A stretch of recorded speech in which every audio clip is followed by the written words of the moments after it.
There's a lot of confusion out there between whitelisting and partnership ads, and it's really, really simple. So ignore everything else. This is your ultimate guide for it.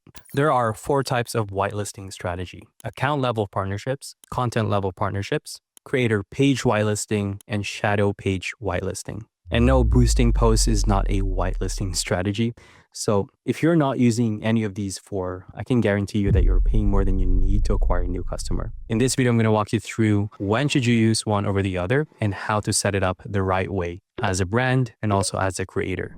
First, why should you listen to me? My name is Wes and I run Res Media, a creative agency that manages the ad campaigns for multiple e-com brands across health, wellness, fitness, telehealth, and fashion industry. Our ads alone in the past 6 months have generated over $10 million. So we know a thing or two when it comes to ads. Why should you consider whitelisting at all for your brand? It really comes down to this. People do not trust ads. They trust other people. When you see an ad from a brand, your guard is immediately going to be up. But when you see a video from a creator that you follow or like, it feels real. It feels like a personal recommendation rather than a sales pitch. And no, this is not just a bro marketing. It is actual data. Meta's own data shows that whitelisting campaigns have a higher chance of outperforming standard brand ads, delivering up to 53% higher click-through rates and a 20% lower CPA. And by the way, we have put together a complete toolkit for you in a free Notion document. It includes a setup checklist for the partnership ads, the workflow, a template for briefing the creators, and the exact contract clause that we use so your brand and your creators are both protected. The link is down in the description. I recommend grabbing it because it's free. There's actually a lot of confusion out there between whitelisting and partnership ads. In 2026, there is no difference. Meta just officially coined it partnership ads. So method 1 is account level partnership ads, also called allow listing / whitelisting, the most traditional sense. This is Meta's official and recommended format. When you run the ads, it will show in the brand's name and the creator's name together by default. But you can also choose to only show just the creator's handle, and I'll show you that later. As the brand, you control the content and everything else just like a regular ad. The difference that this has from a branded content is that it is leveraging your creator's account data, their demographic, their interests, and using that to target your ideal customer. So when should you use this? Anytime that you can afford a creator that's open to it, it's 1. Number 2 is when your CAC is climbing. Number 3 is when you have a proven creator that has done really well with branded ads. In the past, I recommend working with them on a new contract with whitelisting in place. A lot of gurus out there would tell you that this is only good for big influencers. That's just wrong because we've tested this method for smaller accounts with smaller following. I'm talking about like 1K followers, and it still works. The theory here is that Meta uses the creator's account data on top of your own pixel / dataset. And combined together, they can specify who your customer is. In conclusion, when someone talks about whitelisting creators, they're likely talking about this method. This is the method that Meta officially recommends. And setting it up is so easy nowadays. We're going to walk you through that later in the video. But method 2 is single post partnership ads. This is when the piece of content has to be posted first by the creator. With method 1, the brand initiates. With method 2, the creator initiates. The creator will give access to the brand so the brand can control the targeting, the budget, and the CTA. The brand cannot control the posted content itself. So when do you use this? 1 is your creator has already edited or can edit their own ads. 2 is that your creator has already made an organic post that performed really well organically, and you want to run it as an ad without removing all the engagement, all the likes, all the comments on it. What you're essentially doing is you're promoting the post as it was delivered by the creator as an ad. Don't confuse this for boosting posts because boosting posts in platform just means more organic reach. This is a paid ads strategy.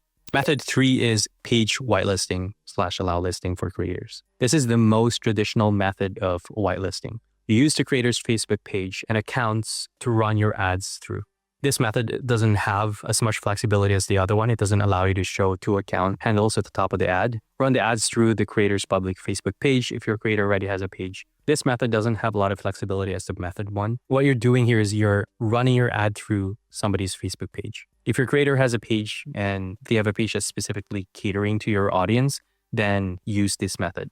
Some creators have created their own communities beyond their name, and you can leverage the audience data of that page to help with ad targeting. Method 4 is shadow page whitelisting. Shadow page is when you as the brand create a page that looks and feels organic to your audience. For example, if you're selling shoes for nurses, it'll be good to create a shadow page that talks about general tools and tips for nurses, not necessarily named to your brand, but more organic. I call it shadow because I hate saying the word fake because it's not fake. It is an actual Facebook page. And the good thing about this, it doesn't take a lot of time to set up. Just create the page using a new account and schedule 15 photos to it. Give access to your business, and voila, you have a whitelisted page for $0. So let's summarize the differences. Account level partnership allows you to run ads through the creator's Facebook and Instagram handle. Ad level partnership allows you to run a posted content through the creator's Facebook page and Instagram handle. Page whitelisting allows you to run ads through your creator's organic Facebook page, and shadow page whitelisting allows you to run ads through your own organic Facebook page. Now, a few guidelines to follow when whitelisting. Number one is vet your creators. If the ad was bad before whitelisting, it's not going to get any better. Number two is use relevant/authentic content. No branded ads. If it looks like an ad, people is just going to look away and you just wasted your partnership. Number three is do not cross post, which is running another creator on another creator's account. It is irrelevant and will likely damage the image of your creator. And number four is make sure to protect yourself with proper contracts in place. The Notion doc will have this, which is below. And before we move on to how to set this all up, whitelisting is not a creative strategy. It is a distribution strategy. A bad ad, still a bad ad. Whitelisting is not going to fix it. If you whitelisted a bad ad, you're just going to distribute a bad ad to more people, basically. So for full transparency, whitelisting is only as good as the creative and the creator behind it. You can build the entire creator pipeline yourself, finding the right creator, making sure their audience is a match to your avatar, and handling all the logistics of contracts, payments, usage rights, disputes. That's what I teach in this channel. Or you can take the shorter path by working with my team at Res. We handle everything from creative strategy, creator management and costs, and all the way to campaign management. We have over 1,000 vetted creators in our roster. And for this month, we have a promo of adding extra creators to your brand at no additional cost. So book a call link in the description below. Now, here's how you set it up. First thing first, make sure that the creator have these basics in place. If that didn't work, there's also a way to set it up manually using your business ID. This is going to be in the Notion doc, so check it out. So I would say use the account level 99% of the time, especially if you don't know what you're doing. Otherwise, the other ones could be viable as well. I would also use the account level one if you're running more than just one creative at a time for whitelisting. So how to set it up is go to your business portfolio. And then once you're here, you want to scroll down and go to the partnership ads hub here. If I go there, it's going to take me to this page, and then click partners, and then you can add a partnership over here. So if you do that, click that, and then you can also just search the Facebook page or the Instagram account here using either their handle or their name that's associated with the account. Once that is sent out, the creator, you as the creator, you're going to receive a notification to approve this or not. Obviously, you want to approve if you want to work with them, and then the brand is going to be notified after that. Now it's time to create the actual ad itself. So when you're creating it, this is just an example ad. You want to toggle the partnership ad here. So toggle that on, and that's going to give you an option to pick the personas that's going to be, or the identities that's going to be associated with the ad.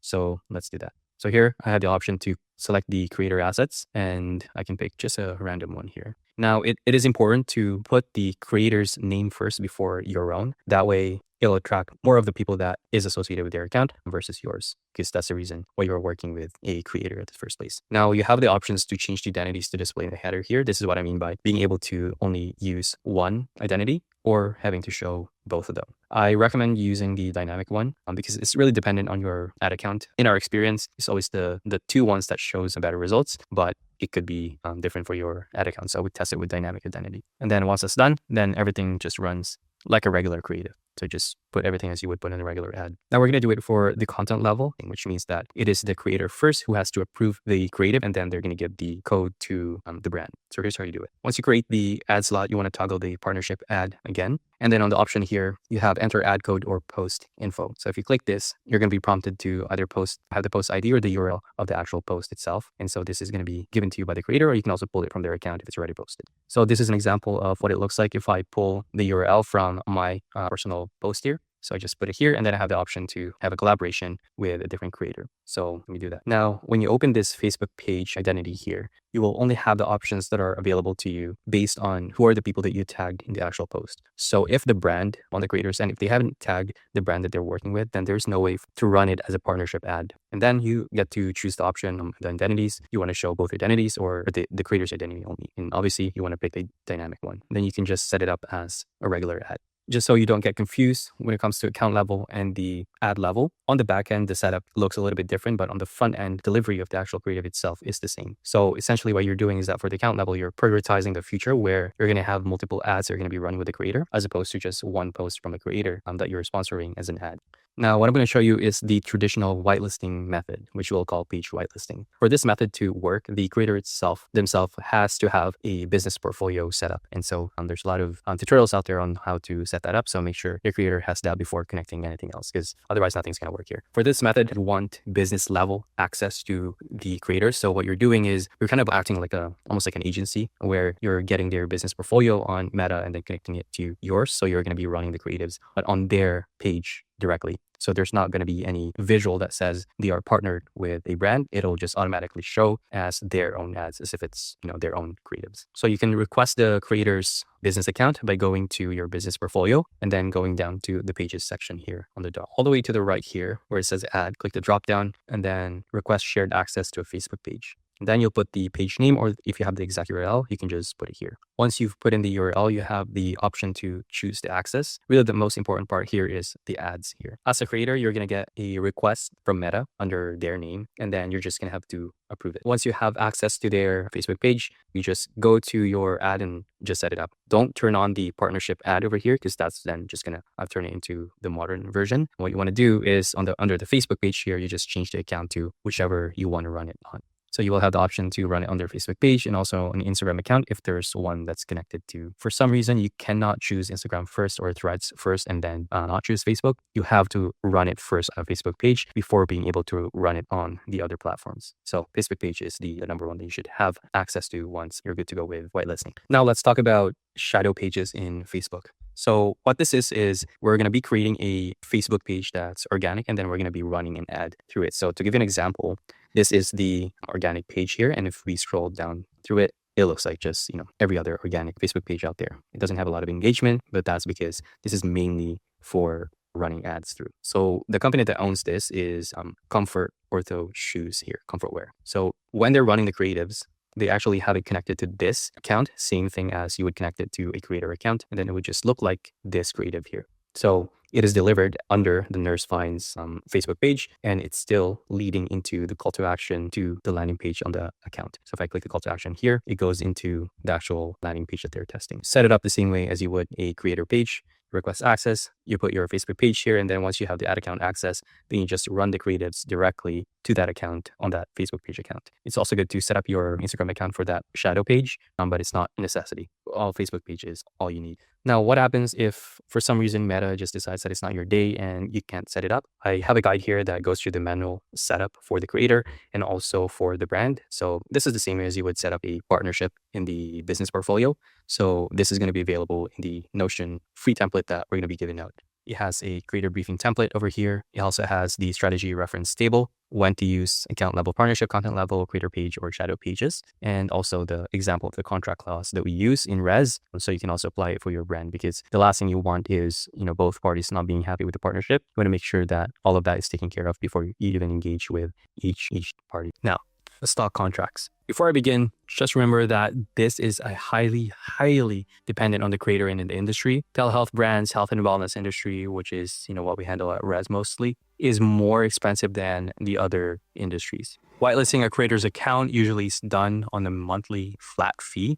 And a pro tip here is that a great way to start a brand creator relationship is by proposing a 30-day free trial. This gives you as a brand a chance to see if your content will even perform on the creator's page or handle. And if the creators are good, you can move them to a month-to-month or a longer-term retainer. As a creator, it's good to provide a 30-day free trial and then move to a 3-month or a 6-month retainer thereafter. You want to provide an incentive for the brand to maintain a relationship with you. So anywhere where you can bundle these things and have them test it first, the better both ways. A suggestion in this case is bundling a UGC plus partnership. Just make sure to protect yourself on the contracts. The technical setup is actually the easy part. Finding the right talent that directly speaks to your ICP, that is the hardest part. If you chose the wrong person, you just wasted 3 weeks and $1,000 in ad spend and in contracts. At Raz, this is what we solved. We maintain a roster of over 1,000 vetted creators that we know can perform. We have already invested thousands of dollars and hours into building this network, so our clients do not have to.